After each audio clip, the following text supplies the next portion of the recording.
How's it going, everyone? I hope you all had an amazing week. It's been an insane week for myself and a lot of those at Team Bull. In this video, I'm going to be talking about how to identify potential entries when trading SPY or the ES, which is futures, so trading options or futures. This strategy works on both. I'm going to kind of walk you through it. But as always, before we get started, be sure to subscribe to my channel, click the thumbs up button, and click that bell icon so you don't miss out on any of my upcoming videos.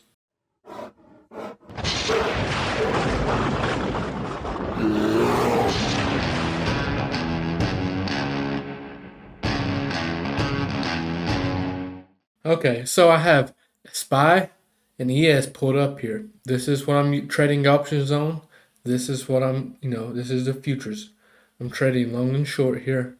Now, let me tell you all a strategy I've been using that has worked really well for me here recently. I'm going to give you two different examples of this. In simple terms, I've been using SPY to trade futures. So, I've been watching levels on SPY to trade futures or vice versa. Just depends on the setup. And honestly, if you have an account for both, you can take both. But let's look at this. This was a trade I took yesterday. Called this one out inside Team Bull. So we had a nice run up. The CPI data come in good. Had a nice bullish move up. So a lot of people are wondering, like, how do you find entries on big moves like this? And let me tell you how I like to find entries. I look for areas of confluence. If you can see right here, see we got some bodies of the candles matching up, some wicks. You can also consider this a support area as well. 2 touches confirms support. I prefer 3, just adds to probability. This is the 5-minute time frame. So support to me on the 5 minutes not as significant as it would be on the hourly or higher time frames. But anyways, what I really liked about this bounce was we had a push up, we made a higher high, then we pulled back to this area of confluence and to this VWAP. Okay, this is a trade I've been taking regularly on the SPY, but personally I've been trading futures with this level. This particular trade here, I did trade options. We got in here. I signaled my entry at 385.6. We got in. Beautiful move up.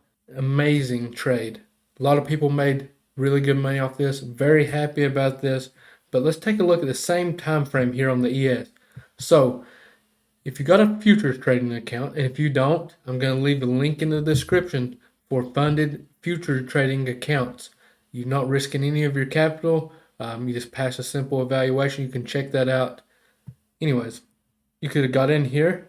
I'm just saying, let's just say if you held all the way up to this price target, which was my price target, the same as it was on SPY. So if you held all the way up here, 3915 from a 3870 entry. Keep in mind, when you're trading ES, with each 1 point move, that's $50 profit. So you can do the math there. Insane return. The options was a 100%er. Beautiful trade overall. Now let's look at another example here. Okay, here's an example that happened today. I personally did not take this trade. The market was a little tough today. I had a couple trades go bad on me. I did end my day green. However, typically after I have big days like I had yesterday, I try not to trade as much or trade lighter the day after. Anyways, let's get right into this. As you can see here, same time frames. This is a 5-minute chart that we're looking at for this example. You have VWAP here. This is the VWAP bounce again. And you have VWAP here. This is SPY. So if you're trading SPY, you're using options, of course. If you're trading ES, you're trading futures. And on NinjaTrader, this is ES22, I believe, is what you'd be trading. As you can see here on this time frame, it lines up as well. Another thing I really like about this bounce area, I did call this out. I told the team this is the area for a bounce if the market behaves as it should, because up until this point, it really hadn't been today. You can see right here and right here would have been your entry. I really like how we have prior day close lined up with that VWAP here at 3973 on the futures. This is an ideal bounce area. The more things you have working in your favor when you're taking trades, the better. So let's just look at a few things. We have VWAP, 20 SMA all sitting here. Prior day close. We also have this lining up on SPY as well. Definitely worth the risk to me. I found that, when you're trading options, which this trade would have worked out, but when you're trading options, when you take a bounce, you need a little bit of a move up. So, for example, let's say if we got in here and we only had a 10-cent move up. Options are not going to move much.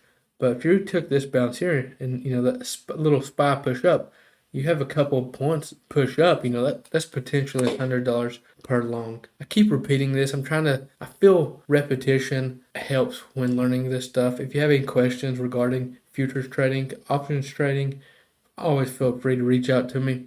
One other thing I do see here I want to point out, I'm going to go ahead and draw this for you all, is another indicator. This was a trend line here on the 5-minute. You can clearly see.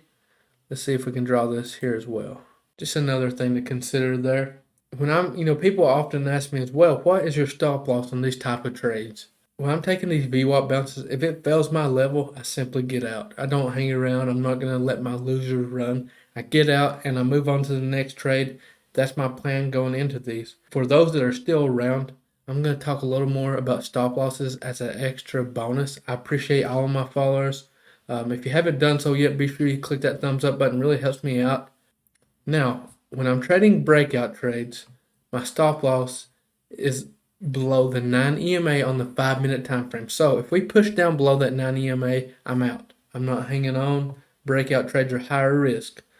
Now, my stop loss on my typical rejects or bounces are roughly 60 to 80 cents. Okay? Let's keep that in mind. It typically works out well. You want to keep your risk to reward minimum 2 to 1. 3 to 1 is preferred. And that's all I have for this video. As always, I appreciate you all for watching, and I'll see you next time.